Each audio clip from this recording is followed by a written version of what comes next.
Uncle, would you like to stop and sit in the sunlight? Да, хорошо. Excuse me, please. Yes, ma'am. Is there something I can do for you? Uncle and we would like to share your bench. Oh, my pleasure. Sorry. Thank you. Yes, ma'am. Sure is a beautiful day.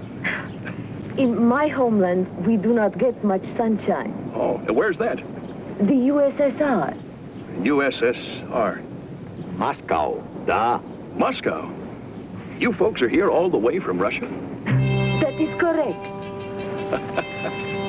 I'm Luke Carpenter. I am Tanya Strakova, and this is Comrade Yuri Andreevich. Yeah, comrade. Well, how long have you been here? Oh, little bit above 2 months. 2 months? Da. The time was when I knew a lot of Russians.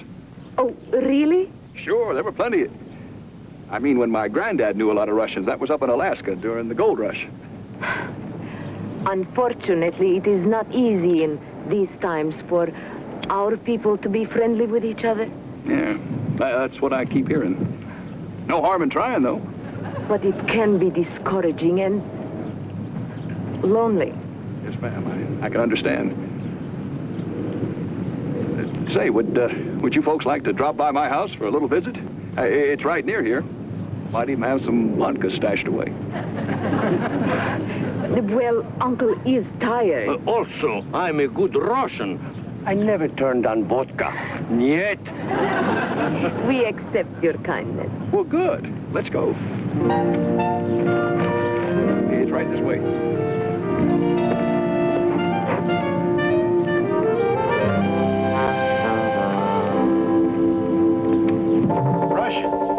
Tell me more, Corporal. Well, so you see, I went over to the Carpenter house to pick up Luke Carpenter, as per your request, but Mr. Edwin Carpenter told me he wasn't there. He'd gone to the park. So, using the old noggin, I went straight to the park. And the time was exactly 4:32. Corporal, get to the part about the Russians, please. This may be my first week as your assistant, sir, but I wasn't born yesterday. Few of us were. Get on with it. Well, I apprehended him with them on the bench. The girl wears her hair in typical spy style. What they talk about? About being friendly. And if you ask me, sir, that's a real threat to national security. Well, it could be if they're trying to find out Luke's secret. I just hope that the vodka doesn't loosen his tongue. Vodka? They're going to his house to have some. Oh, boy. Look, Corporal, I want you to get right over at that house.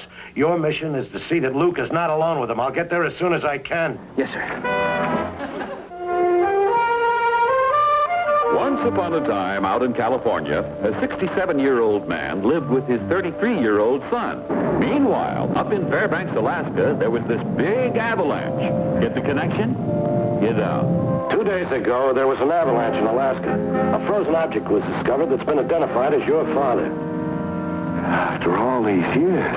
But, Mr. Carpenter, there's something I haven't told you. I'd like to bring the body back here. Your father's alive. Alive? Whatever your father may be chronologically, physically and mentally, he hasn't aged a day since he fell in that glacier. Your father, for all intents and purposes, is 33 years old. Not bad for 101. Don't look a day over 90.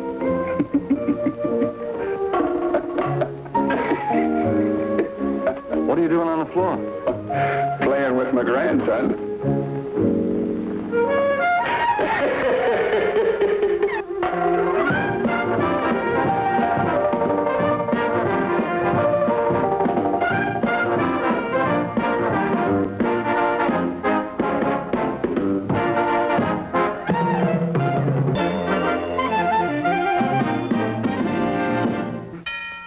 I'll get it.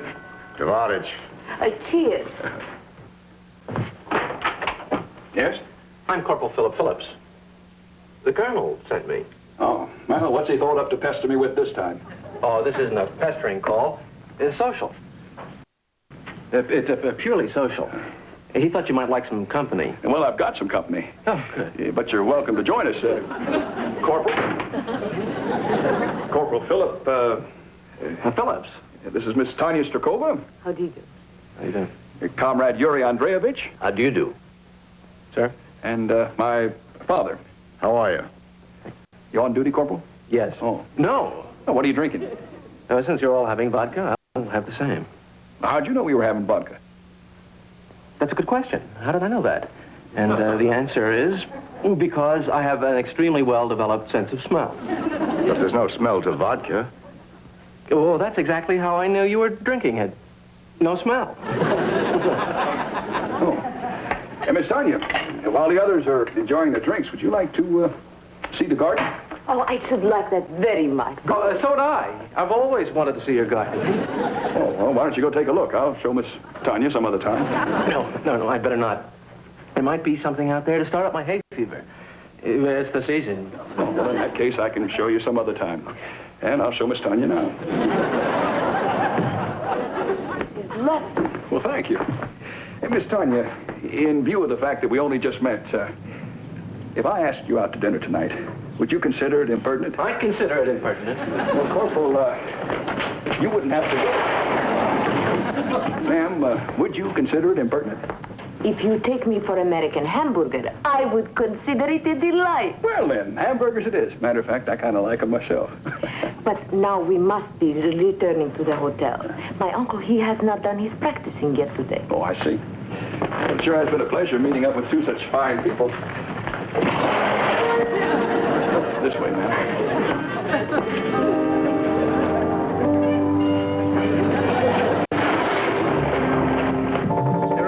Very suspicious characters. And there's a third member of the party, apparently not yet arrived, Sergei Gorensky. Well, what do you suspect them of? Of being something other than they seem. According to this dossier, she's not the old man's niece at all. Well, who is she? She's the official liaison officer in charge of cultural exchange. Well, that sounds impressive. A phony cover-up title for a spy if I ever heard one. Now, she could still be his niece, couldn't she? If she were, it'd appear in these papers. And the third one, Sergei, is allegedly the old man's accomplice. That's a phony cover-up occupation for a spy if I ever heard one. Could the Russians have discovered that Dad was frozen, Colonel? Well, if they have, they may be planning to kidnap him and run some tests of their own. The girl sounds like very attractive bait. Colonel, what you're talking is just plain nonsense. Oh? Who picked up whom in the park? So I was just sitting there reading my newspaper, and she came along and asked if they could share my bench. Striking up an acquaintance was her idea, eh, Dad? If I'd have seen that pretty lady first. Only it wasn't the other way around. Let's stick with the facts the way they are. All I know is he's a nice old fellow who plays the fiddle, and she's a very lovely lady I'm taking out to dinner tonight. Whose idea was it to go out to dinner? Oh, I think I thought that one up all by myself, Colonel. But the American hamburgers were her idea. Oh, Luke. I suppose there's something real sinister about that. I can't let you date that girl, at least not till we find out more about them. Colonel, you're just seeing hobgoblins where there aren't any. Dad, couldn't there at least be a remote possibility that your friends were here for something other than just the concert? Son, there's a remote possibility about a lot of things. Let's just stick with this one. Call her up, Luke. Break the date. Even though you're not hollering, I got a feeling you'd like to make that an order.